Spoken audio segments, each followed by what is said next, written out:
We all know the challenges of trying to back down a single jet ski trailer. And typically I just tell people to drop the tailgate. I'm not sure why my man's not doing the same. He's got a foldable bed cover, so he should be able to drop the tailgate, fold that thing back and be able to see, but he's going to take, I don't even know what you would call this approach. Maybe the clown car approach? I don't know. But our guy, I mean, it's a unique one, and he's making it work, so I can't fault him too much if it's working for him. But I can just see several things going wrong from this point. Like you falling out of the car, bro, with the car in gear, and the car just keeps going. Which is why I would not recommend this one to anybody.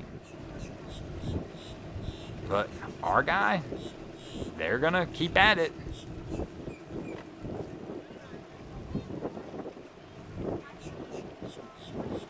Just feels like so much could go wrong with this. He's going to get her back down, though, and get that trailer in. The tailgate's just such an easier option. Just drop the tailgate, you can see the trailer, and then you're able to move on with this.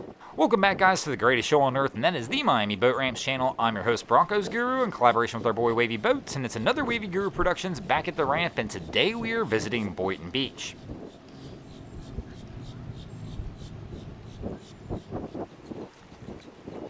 And we've got a couple boats lining up here, but the one I'm most interested in is all the way to the left. You can see our girl in pink getting this set up for her man to bring the boat on up, but this is one of the new Invincible 33s.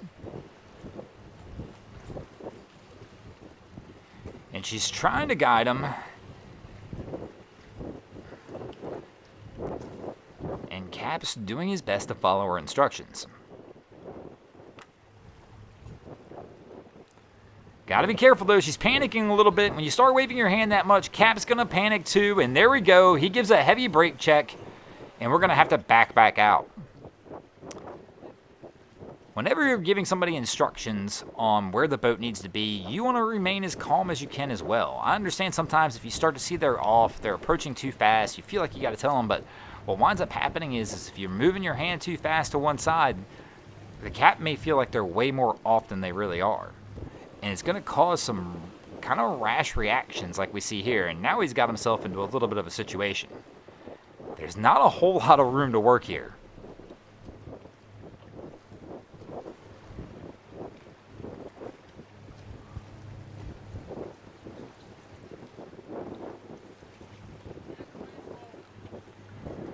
So we're going to try and reapproach this, but even from here, this is going to be a tough reapproach. He's going to need to back out on this more to try and really get the right angle. I'll tell you what, I'm kind of impressed by the boat looking at it here, though. It's got a pretty good amount of freeboard. This is one of the few boats that I've not been on yet. I mean, I've been on it, but not ridden on that I really would like to ride on.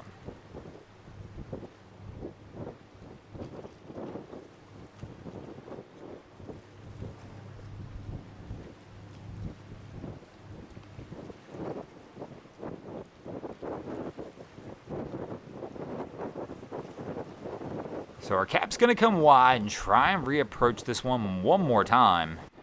And let's see if Wifey can give a little bit better help on the instructions. And let's get them lined up right. Now, it's not all on her. Cap's got to do it too. And here we go. She's like, bring it on in, bro.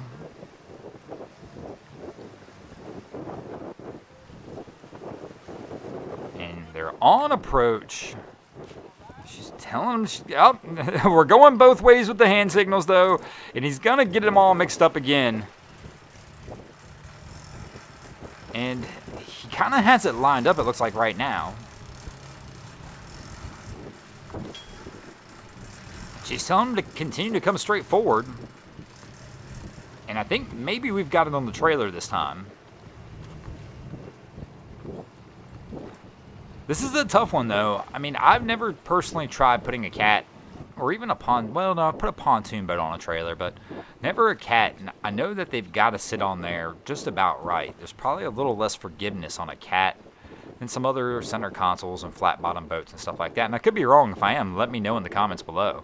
Once again, I will openly admit it's not a boat that I've spent a whole lot of time on or ever tried to put onto a trailer.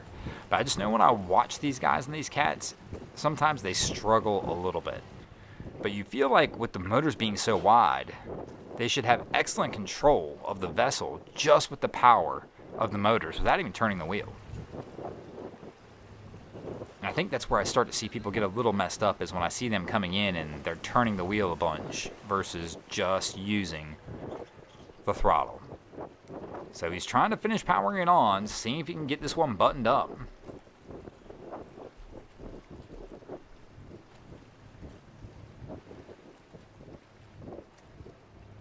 And I think they've got it set up and they should be good to get out of here from here.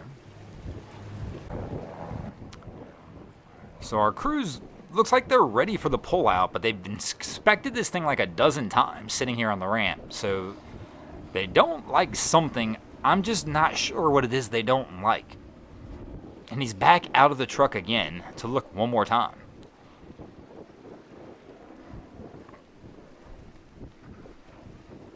I mean, maybe he's just playing the extra cautious approach and just making sure that, I mean, it's a little bit off when you look at it, but not terrible. What is this guy doing? So we got homeboy here walking down the dock with a charcoal grill. Is he about to start grilling burgers on the dock? Nah, bro. Really? We're going to put the charcoal grill on the jet ski. This doesn't make a whole lot of sense to me. How do you plan to get it back once you've used it, bro? And where's the charcoal? I'm really confused right now. So much so, like our other guy that's looked at the thing a dozen times is backed down again. But I'm mesmerized by the charcoal grill. Like, I mean, you're not going to be able to grill off the back of this thing. I'm assuming they're carrying it over to Beer Cane Island, but I don't understand, once you've used it and you've got grease dripping everywhere and used charcoal, I don't know. I don't know. I've seen a little bit of everything now. This is great. One of those WTH moments at the ramp. And in all that, our guys pull back out again. He's going to give the shove to try and get his boat over. He still doesn't like the way it's sitting after all of that. And I don't, is he going to drop it again? I don't know. I mean, it does look like it's sitting a little better than it was last time. I mean, he gave it the nudge, like you're going to move a 5,000-pound boat very much, but he's in the truck. And he's going to go for, oh, watch it. It's a close call on the pullout, but he's going to just barely make it, and they'll get out of here. And speaking of getting out of here, we're getting out of here as well. Thanks for watching. I hope you enjoyed this episode of Miami Boat Ramps. If you did, please check out our other content. We have Wavy Boats, who does a bunch of great things down at Haulover Inlet.